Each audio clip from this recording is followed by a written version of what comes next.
The Walt Disney Company is acquiring The Lucasfilm. main thing is to protect these characters, make sure that they still continue to live in the way that you created them. I told Brian this, it's no surprise. I said, I just fundamentally disagree with your concept of this character. I loved it. I love this movie, man. I knew this was going to be bad from the second the opening crawl finished. I will go my way and I'll let them go their way.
Well, we are still talking about The Rise of Skywalker, and people will probably still be talking about it months from now. Welcome back to Echo Base Network. We are doing our EBN Presents, and tonight, EBN Presents, Mark Hamill's lighthearted Instagram post further stirs up the Star Wars fan base. And basically what this article's saying is that, and this is breaking news, this happened an hour ago, according to this article, Rachel Hunt at cheatsheet.com. And I'm going to pull that up here in just a moment. So Mark Hamill basically furthers the flames. Echo 3, Echo 7. Arnold, but Echo Station 3PA. All right, here we go. As usual, Mark Hamill took to social media to encourage fans to chill out. Let's take a look at what he said and how fans are reacting instead with more fighting. Star Wars fans' latest argument is over whether or not JJ Abrams' director cut exists. Incorrect. Incorrect. Let me scroll up here. Rachel Hunt. Incorrect. Are we arguing about that, Nick? We're not. We don't care. Other people are, but we'll get to that. We'll get to that. Let's see what they're saying. Okay.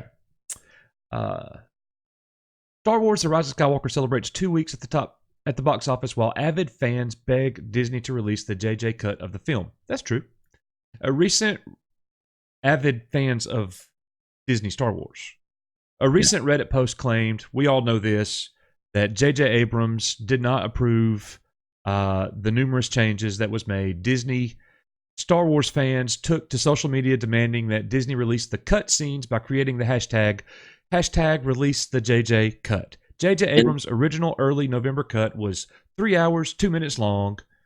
That we all know about that, and then we didn't get that in the movie. There was over 30 minutes cut. Go. Yeah, and the thing is, the JJ cut probably wouldn't have been any better anyways. I mean, if anything, from the Doomcock leaks, the one that scored the highest on the test screenings is the George Lucas cut. I mean, if anything, I'd rather see the George Lucas cut than the JJ cut. But if all these rumors are true, I mean, I kind of feel bad for JJ. It feels like he kind of got undercut a little bit. But I care nothing about seeing the JJ cut personally. I would much rather see the George Lucas cut than the JJ cut. So we all know about, look, this has been reported on everywhere, not by us, and we're not really reporting on that. We're getting to the Mark Hamill part. So there's some arguing back and forth about whether or not this cut actually exists. So here we are. The movie ended over 2 weeks ago, or it launched. People are arguing about the different versions of the movie. So what did Mark Hamill post on Instagram that ignited further conflict among fans? Also, on January 4th, 2020, Hamill posted a cartoon picture on his Instagram account that was an attempt to put into perspective the irrational arguing about the Star Wars films. Fans always debate whether or not the prequel trilogy and sequel trilogy are worthy films. So viewer dissent is nothing new for Hamill. And here's what the cartoon says, and we'll see it in a second. I wish I spent more time arguing about Star Wars Online, read the cartoon, which pictured an older man on his deathbed surrounded by his family. Only put off until tomorrow what you are willing to die having left undone. Hamill captioned the cartoon with a quote by Pablo Picasso. And here is the image of the cartoon, political cartoon that Hamill posted. Yeah, so it's basically saying in this that this old guy, he spent tons and tons of time arguing about Star Wars Online. Like tons of time, like making videos or writing blogs or whatever. And now he's on his deathbed and he's like, man, I wish I would have spent more time doing that stuff. You know, when he's got his whole family surrounded by him. Basically saying that, you know, arguing Star Wars Online isn't the, you know, what's the saying? End all be all. Yeah, I mean, I kind of go a different way with it. I kind of, and that's the thing about interpretation of political cartoons. So I think that the point here, and I think you agree with me, is that nobody's going to say this. And oh, yeah. I see this man as somebody who never did argue about Star Wars Online. And here he is dying, and his dying wish is, I wish I had done that more. That's my biggest regret. And we all know. So what they're making. Okay, yeah. I can see that point of I can see that also. What they're making us reflect on is how insignificant this is. And you know what? I totally agree with this. There's a lot of things that Mark Hamill does and says that I disagree with, but right here, I'm totally with him. We report on it, but we're not going to go round and round and round. And for me personally, Nick, I'm going to let you kind of rebut here. But for me personally, when I walked out of the theater after seeing Episode 9, The Rise of Skywalker, you and I came back here. We did our review. It was like 58 minutes long, and it's over. Yeah. And that's a really positive thing for me. I don't like the Disney sequel trilogy, but the positive is that it's over and it's ended.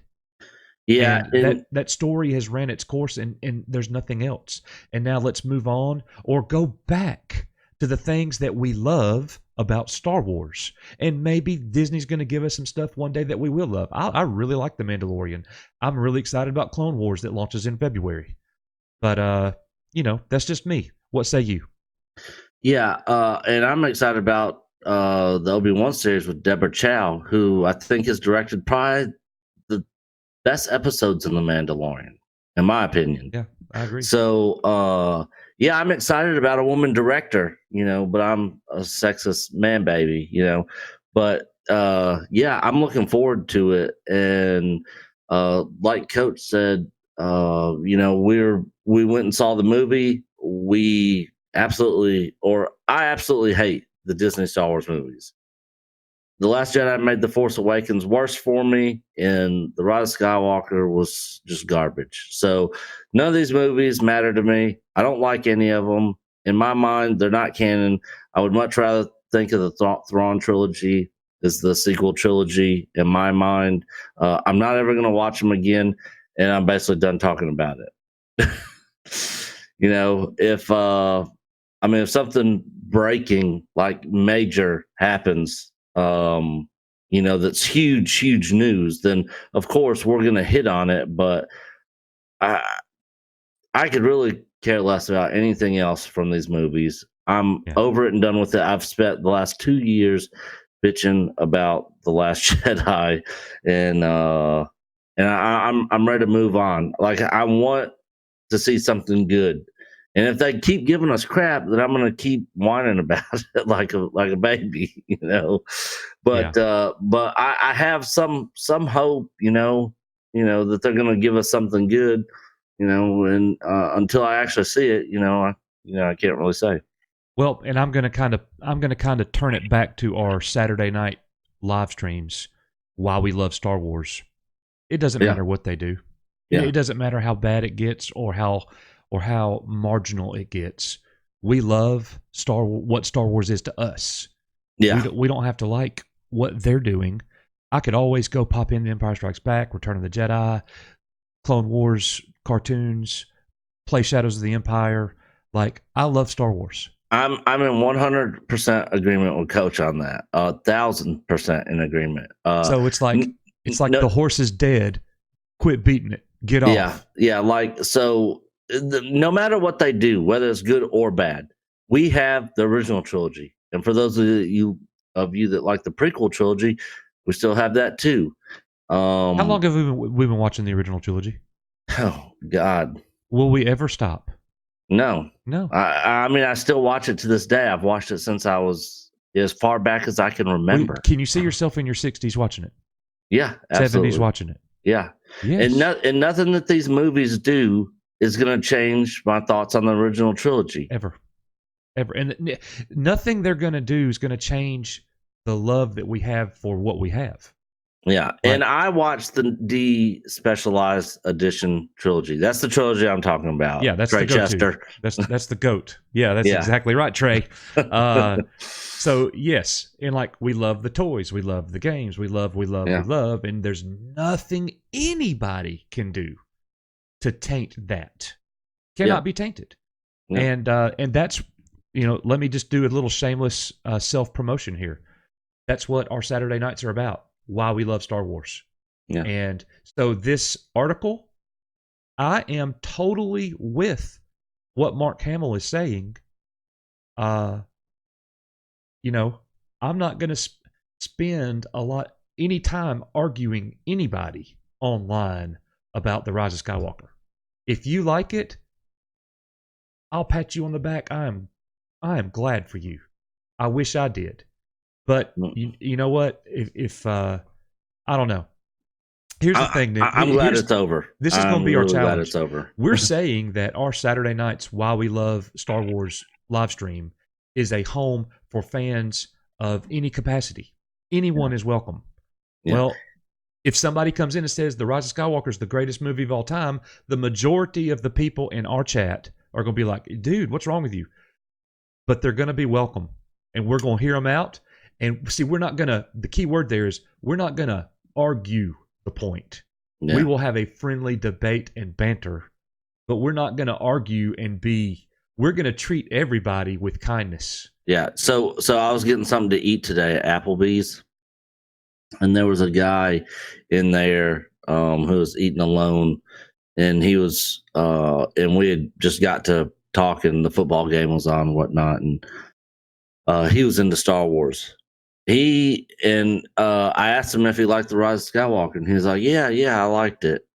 So I was like, awesome. Yeah, I actually didn't like it, but that's cool that you liked it. I wish I liked it, and that was pretty much it. And we chit chatted for a minute, and that was it. I had that same conversation at church. Like, a lot of the men at church came up to me like, did you like it? And I'm like, no. I said, but it's awesome that you did, because I could see it on their face that they expected me to say yeah, because it's Star Wars, right? Yeah. And that's totally fine. I don't have a problem, and I don't look at them like they're stupid. And here's the thing, Nick, here's what I want us to do. And if you disagree with me, you definitely can. You don't have to go my way here. But what I want to do is, I would like for us to serve as an example on how to treat people. So, like, because the toxic people are the people attacking the original trilogy fans. Yeah. The original trilogy fans aren't the toxic people. They're not the poisonous people. Yeah, we just don't like it. They're the ones that are not trying to happy. Burn your building down. Yeah, they're not like wishing death on your family. No, we're not doing that. Yeah. So we're the older ones. The people who love the sequel trilogy generally are the younger crowd. Yeah. And we are going to teach you guys lessons from Coach right here. We're going to teach you how you should respond. And, hey, got nothing but love for you. And that's just us. And, every channel isn't going to be that way. To each their own. If you want to jump in the fire and fight the war, you go, man. But as for me and Mark Hamill's political cartoon, yeah, I'm with it. Now look at this. Is this the very definition of clickbait, Nick? Mark Hamill's lighthearted Instagram post further stirs up the Star Wars fan base. Yeah. Oh, yeah. Absolutely. You know what that implies to me? that somebody's just pouring This fuel is on the attacking fire. us. Yeah, yeah. I mean, This article title is attacking us. Yeah. Well, if you read, even if you read further down into the article, I mean, it talks. No. There's a sequel trilogy fan that says that talks directly about the original trilogy fan base. Not even going there. So yeah. Now, with that out of the way, we had a hugely successful live stream the other night.